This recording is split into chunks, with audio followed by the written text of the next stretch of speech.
from Nagarjuna's Nagarjunas advice, Rat für den indischen König Udaybhadra. Er gibt ihm Vorschläge, wie er sein Königreich führen sollte. Wir überlegen, ein neues Managementbuch zu machen mit all den Vorschlägen Nagarjunas für Könige. Ich denke, das wäre interessant. Ein Verleger in Japan möchte das, vielleicht in meiner Freizeit. Wenn du diesen Punkt erreichen willst, wo du gleichzeitig Milliarden von Körpern aussenden kannst, um verschiedenen Menschen zu helfen, wenn du das erreichen willst oder wenn du willst, dass die ganze Welt das erreicht, diesen unübertroffenen Zustand, die Wurzel, diese Sache, die du zuerst erreichen musst, ist, du musst diesen Wunsch nach Buddhaschaft haben. Und jetzt wissen wir, dass das bedeutet, direkte Verbindung mit zahllosen Lebewesen herzustellen und diese Verpflichtung gegenüber jedem von ihnen einzugehen, in einer ähnlichen Zeitspanne, was ebenfalls erstaunlich ist. Der König, der Gebieter über die Berge. Das bedeutet, der Berg Sumeru, es ist wie der höchste Gipfel im Himalaya, wie der Mount Everest, unbeweglich. In der indischen Philosophie heißt es Dhruva, was bedeutet die Achse der gesamten Welt, und die ganze Welt ist um diese unbewegliche Achse erbaut. Er sagt, du solltest den Wunsch, jedem zu helfen, in deinem Herzen so felsenfest machen wie den Himalaya. Das Himalaya-Gebirge kann man nicht bewegen. Die Erde bewegt sich, diese Berge nicht. Deine Hoffnung, dein Wunsch, anderen Menschen zu helfen, sollte genauso fest sein. Es sollte der Mittelpunkt deines Lebens sein. Es sollte der unverrückbare Mittelpunkt deines Lebens sein. Diese Einstellung, jedem helfen zu wollen. Was wir gesagt haben, ist interessant. Wenn du diese Einstellung unzählige Lebewesen gegenüber hättest, dann wärst du so wie das Zentrum der Sonne. Dein Geisteszustand wäre 14 Millionen Grad. Und dann könnten Dinge wie das Virus in deiner Welt nicht existieren. Sie würden verbrennen. Sie könnten mit dieser Motivation nicht koexistieren. Und ich denke, es ist eine coole Vorstellung, dass wir zusammen das Coronavirus auslöschen könnten. Und die Leute sagen, oh, das ist naiv, aber vielleicht sind die anderen Ansätze naiv.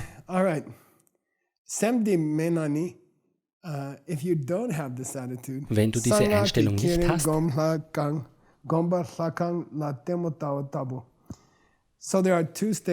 es gibt 2 Stufen für die geheimen Lehren, die Lehren, um in einem Leben ein Buddha zu werden. Es gibt 2 Stufen. Das sind Kerim und Zogrim. Ich bin froh, dass ich euch Jungs hier kein Geld angeboten habe für die Antwort. Kerim bedeutet, den Buddha hervorbringen, den Buddha erschaffen. Und Zogrim bedeutet, den Buddha fertigstellen. Und was es bedeutet, Kerim und Zogrim, Kerim bedeutet, Kontakt herzustellen mit göttlichen Wesen, praktizieren, meditieren, Yoga machen, nett sein, zu anderen sein. Und dann eines Tages bekommst du Kontakt mit göttlichen Wesen. Das ist die erste Stufe der geheimen Lehren. Die zweite Stufe der geheimen Lehren ist, dass sie, nachdem du sie getroffen hast, beginnen, dich zu unterweisen und dir zu helfen. Sie haben eine einzigartige Einsicht in die Dinge, die du brauchst, dass sie deine Gedanken lesen und in deine Zukunft blicken können. Daher sind sie ganz gut darin, vorzuschlagen, was du tun sollst. Das heißt Zogrim, wenn du von ihnen lernst und zu einem Buddha wirst. Das wird Stufe der Vollendung genannt. Er sagt hier, wenn du diese Haltung von Bodhicitta nicht hast, wenn du diese Erfahrung nicht gehabt hast, dann wird ein Treffen mit diesen göttlichen Wesen so sein, als wenn man ins Museum geht und sich ein Bild anschaut. Du kannst also entweder, ich bin nach Paris gefahren und habe die Mona Lisa gesehen mit Veronica und ihrer Schwester. Wir konnten nicht zu nah rangehen, weil so viele Menschen dort waren. Aber stellt euch den Unterschied vor zwischen dem Betrachten des Bildes der Mona Lisa und einem Treffen mit der Mona Lisa. Ich glaube, ich würde lieber Mona Lisa treffen. Ich würde sie fragen, warum sie so lächelt. Was war da los? Was passierte während des Malens, dass der Auslöser für dieses geheimnisvolle Lächeln war? Ihr könnt euch sicher vorstellen, wie viel ausdrucksvoller es wäre, Mona Lisa persönlich zu treffen. Was er hier sagt, ist, dass wenn du nicht diese Verbindung mit jedem Lebewesen hast, wenn du diese Verpflichtung nicht eingegangen bist, wenn du keine direkte Erfahrung von Bodhicitta gehabt hast, dann wird ein Treffen mit den Gottheiten so sein wie ein Tanka oder ein Gemälde oder eine Statue. Und wenn die Leute sagen, hast du die Tara gesehen? Und du sagst, ja, ich habe Tara gesehen. Wie sah sie aus? Oh, sie war ganz silber und ungefähr so groß. Nein, hast du Tara getroffen? Nicht eine Tara-Statue. Was er hier sagt, ist, dass deine Praxis der geheimen Lehren darauf beschränkt sein wird, Statuen zu treffen und nicht Tara selbst. Du wirst ein Zuschauer werden im göttlichen Spiel und es nicht direkt erfahren. Die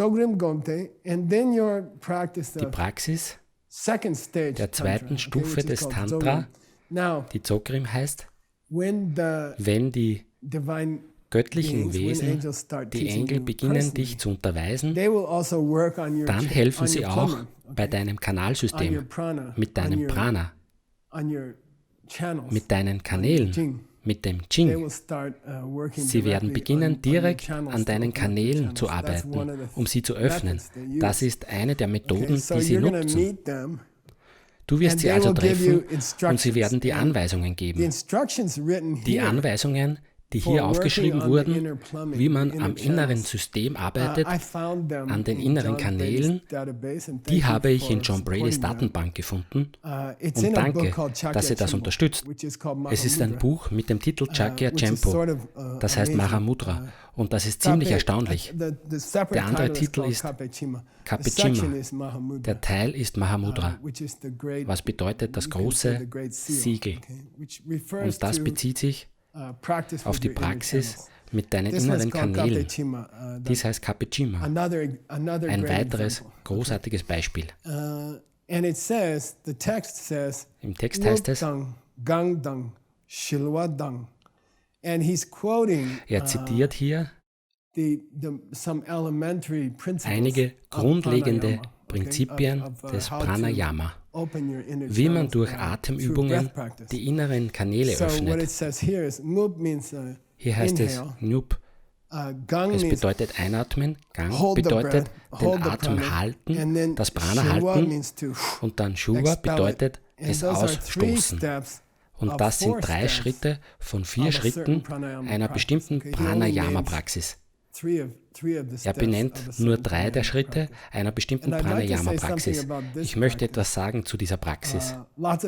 Viele Leute in Yoga-Studios lesen ein Buch über Pranayama und probieren etwas davon aus. Und ich hatte Yogalehrer, die mich ermutigt haben, einzuatmen und dann den Atem anzuhalten, so lange wie ich konnte. Und dann haben sie gezählt. Und es war komisch, weil ich versucht habe, das so zu machen. Und ich dachte, sie wüssten, worüber sie sprachen. Ich habe es ernsthaft versucht. Dann ist mir klar geworden, dass es ein Fehler war. Sie haben ein Buch über Pranayama gelesen. Es hilft überhaupt nicht, wenn du versuchst, den Atem so lange wie möglich anzuhalten.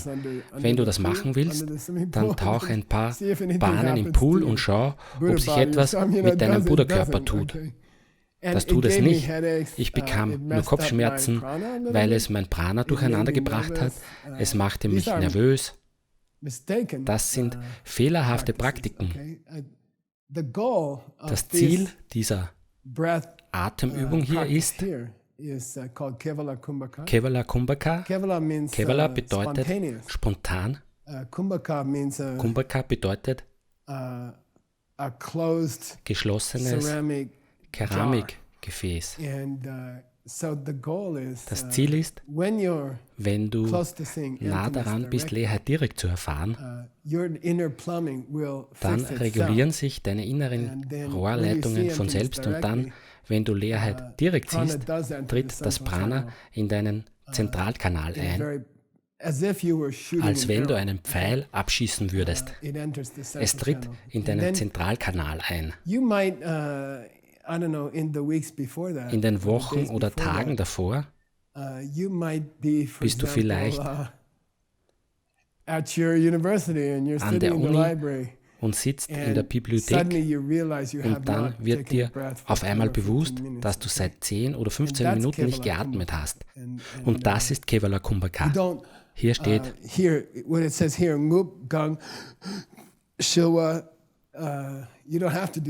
das müsst ihr nicht machen. Das ist, was passiert.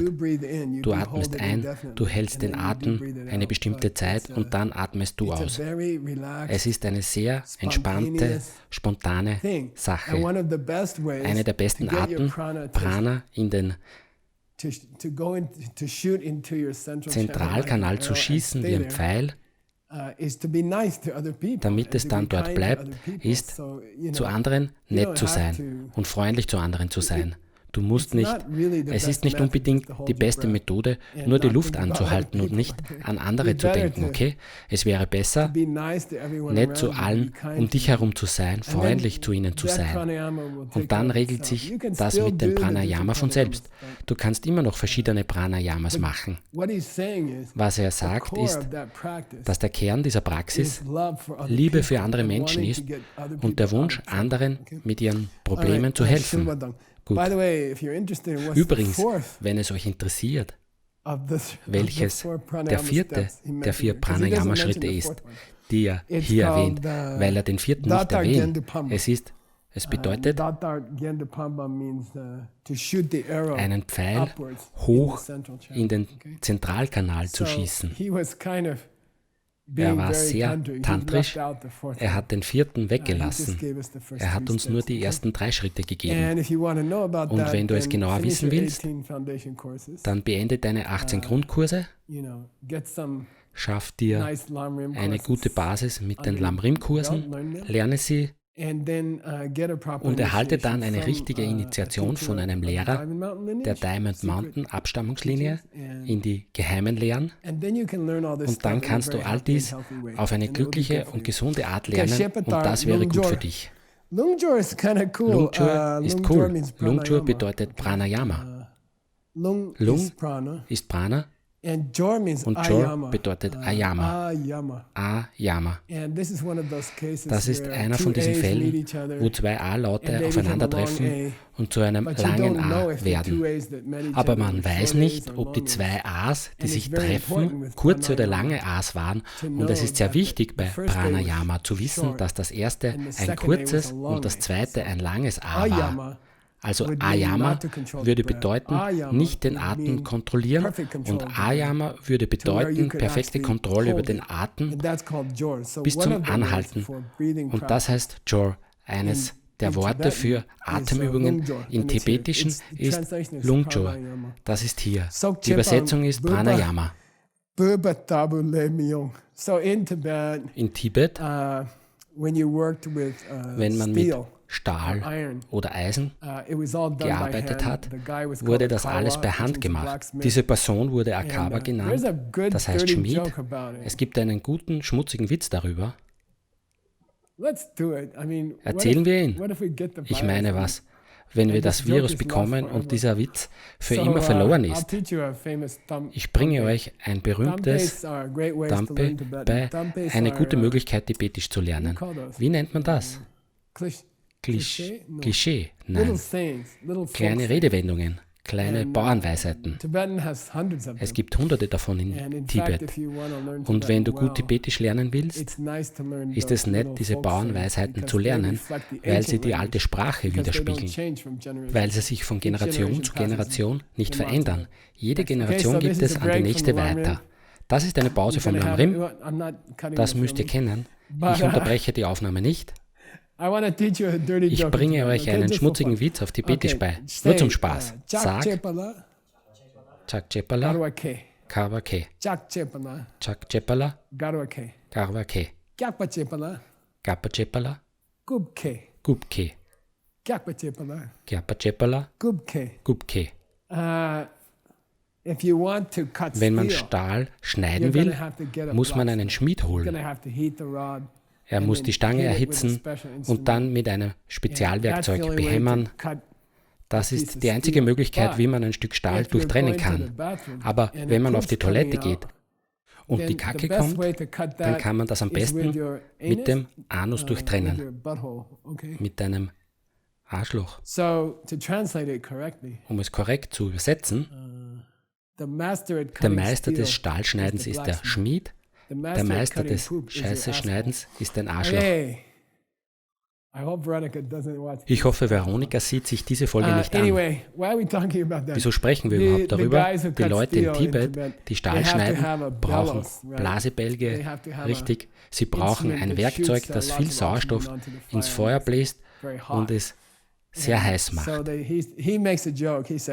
Der Herr macht einen Witz. Er sagt, wenn du dieses Pranayama ohne Bodhicitta praktizierst und all diese besonderen Atemübungen machst, dann spielst du nur mit einer Art Blasbalg. Du verschwendest deine Zeit. Da könntest du dir genauso gut nur einen Blasbalg kaufen, dich hinsetzen und das machen. Das wird das gleiche Resultat haben, nichts. Übrigens, es wird kein Autor angegeben für diesen Mahamudra-Text im Tengyur.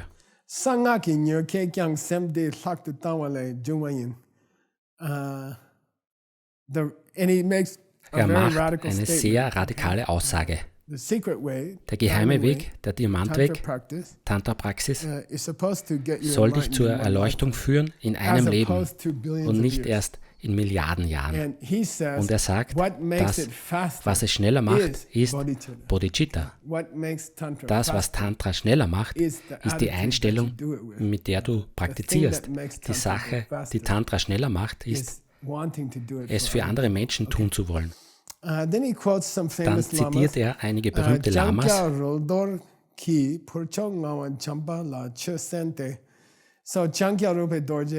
Chankya Rinpoche Dorje, sein Name ist hier abgekürzt, ist ein sehr, sehr berühmter buddhistischer Gelehrter. Er ist berühmt für eine Studie über alle buddhistische Schulen in 4 Bänden und über andere Schulen. Er hatte einen Lehrer namens Puchum Narong Champa, der ein sehr, sehr berühmter Logiker war. Und wir nutzen seine Bücher in unserem Geshe-Programm. Sie lebten um 1700, Anfang 1700. Chankya Rinpoche Dorje ging zum Unterricht bei Puchum Ngwa Champa. Diese Lamas hatten eine Lehrerbeziehung mit dem chinesischen Kaiser in Peking. Es gibt dort immer noch einen Tempel, wo sie den chinesischen Kaiser unterrichtet haben.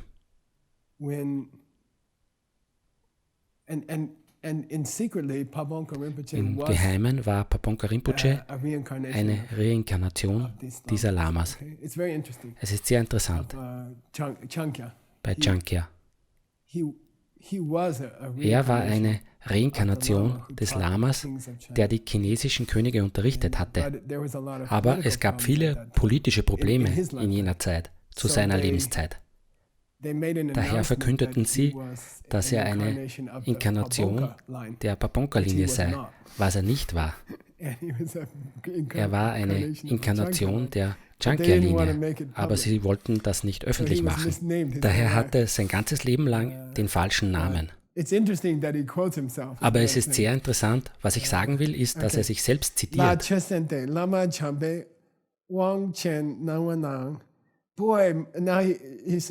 Jetzt sagt er, Chankya sagt, wenn ich zu meinem Lehrer gehe und er mich in Tantra unterweist und beschließt, eine Initiation zu übermitteln, im nächsten Lamrim Retreat,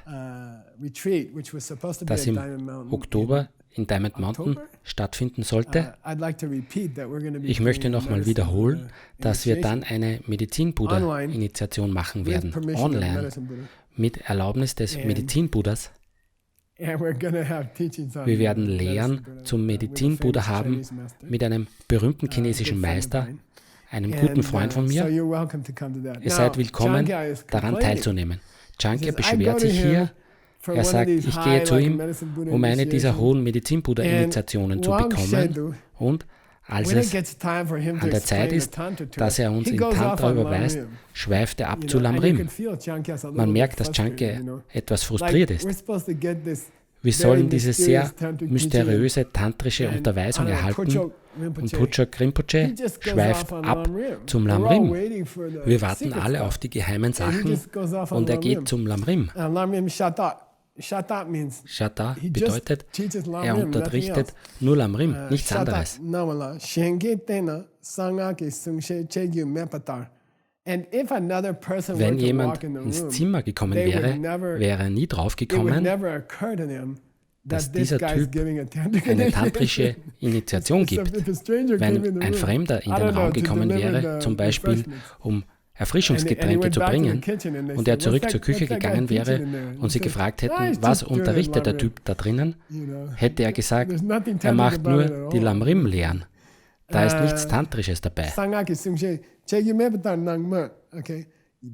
Aber, Ma bedeutet aber.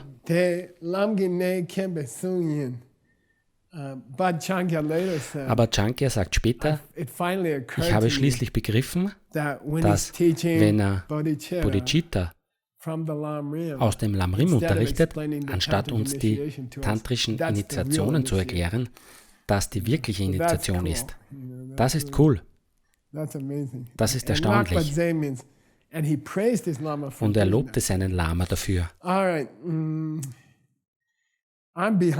Ich bin hier etwas hinterher, Leute. Einen Moment.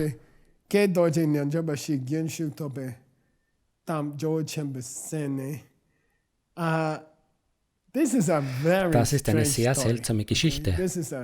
Das ist Hang Sang. Heißt wow.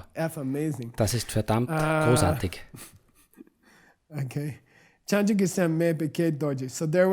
Es gab einen Neljorpa, heißt hier Yogi, aber es bedeutet einen Tantrika, einen Praktizierenden der geheimen Lehren.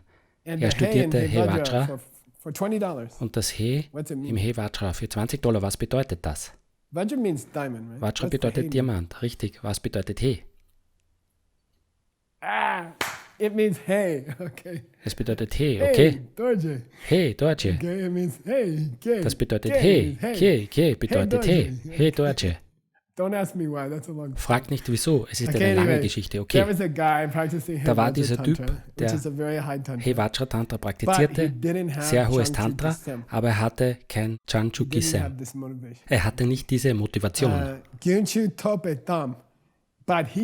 Aber er erreichte die direkte Erfahrung der Leerheit. Das heißt hier Gyunchuk. Den Strom betreten. Den Strom betreten. Den Strom betreten, Leerheit direkt sehen, ist die gleiche Sache. Und dann kam jemand zu Atisha und sagte, oh mein Gott, heute hat dieser Typ die Leerheit direkt gesehen.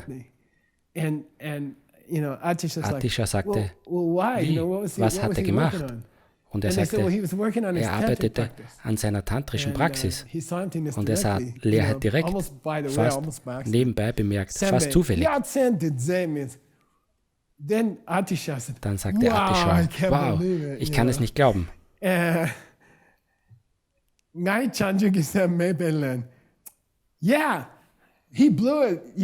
hat es vermasselt. Wisst ihr warum? Er hatte nicht das Bodhicitta, das ich habe.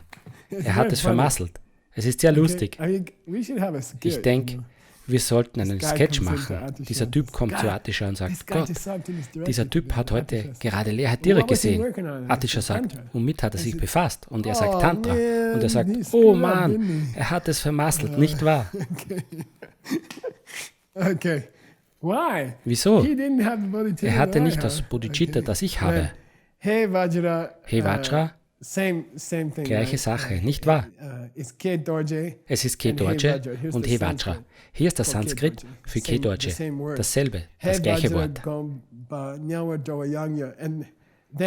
Und dann sagt er, Mann, schade, dass er kein Bodhicitta hatte. Aber er hat Glück, dass er nicht in die Hölle gekommen ist. Er hatte Glück, dass er nicht in die Hölle gekommen ist.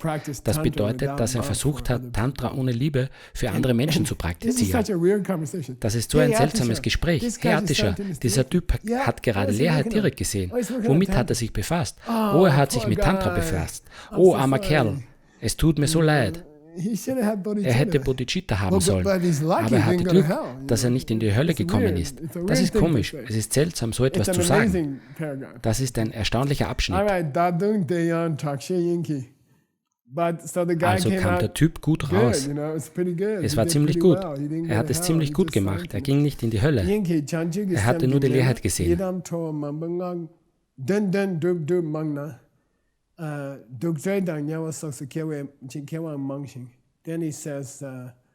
Dann sagt er, es gibt Leute, die eine tantrische Praxis machen, die auf eine furchterregende Gottheit wie Yamantika ausgerichtet ist.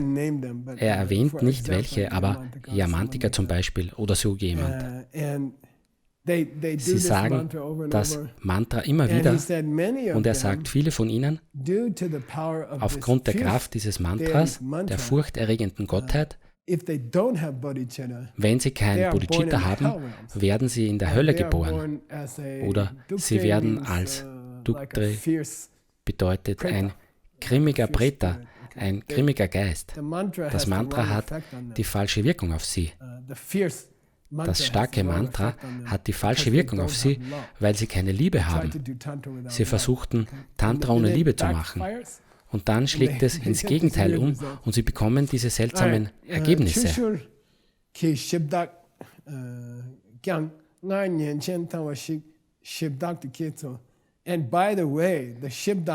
Shibdak bedeutet übrigens lokale Chef-Preta-Gottheit, örtliche Preta-Chef. Dem Buddhismus zufolge gibt es Geister, die eine Geistershow an verschiedenen Orten aufführen. Ich weiß nicht. Zum Beispiel in einem Stadtteil oder 2 Häuserblöcken gibt es einen örtlichen Geist, der dort das Sagen hat. Shi bedeutet ein Ort wie ein paar Häuserblöcke in einer Stadt. Und Dak bedeutet der Chef, der Chefgeist, also Shibdak. Und es wird Shibdak ausgesprochen. Wir sprechen das B aus. Shibdak. Er sagt übrigens, dass Shibdak hier war jemand, der ein 3-Jahres-Retreat vermasselt hat. Er hat ein 3-Jahres-Retreat gemacht und hat es vermasselt und wurde als Shibdak wiedergeboren. Der große Preta Nummer 1 hier. Nur zu eurer Information. Wenn du versuchst, Tantra ohne Bodhicitta zu praktizieren, könntest du die gleichen verheerenden Ergebnisse erlangen.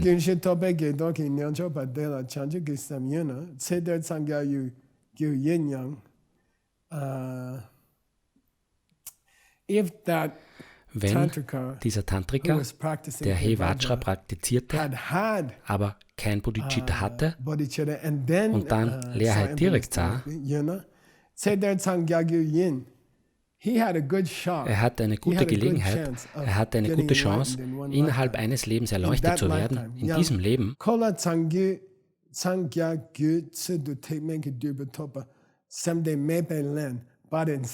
Aber stattdessen hat er ein Hinayana-Resultat seiner tantrischen Praxis. Was war das Hinayana-Ergebnis? Er sah Leerheit, aber auf einem niedrigeren Level. Er sah Leerheit direkt, aber auf einer niedrigeren Schiene. Das sagt hier niemand, aber es wird angenommen. Übrigens, Len hier bedeutet nicht Tonglen, Len. Es bedeutet nicht mal, eine Antwort zu geben, wie Chi-Len, Frage und Antwort. Es bedeutet, es ist der Fehler. Was schiefgegangen ist, war, dass er kein Bodhicitta hatte. Dann kannst du dir vorstellen, wie sich Paponka Rinpoche zurücklehnt und sagt, das ist der Grund, weshalb Dharma so unglaublich tiefgründig ist. Er lehnt sich einfach zurück, so wie wir uns zurücklehnen können. Dies ist der letzte Satz dieser Folge. Und er denkt nach und er sagt,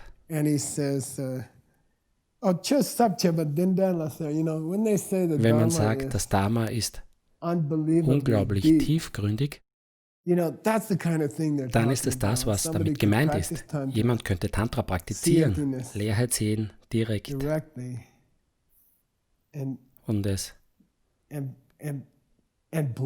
und es verpassen. Er könnte es vermasseln, indem er die Leerheit direkt sieht. Man, Dharma ist Gott. Er könnte es begreifen. Und das ist dann das Ende der Folge. Wir sehen uns in der nächsten Folge.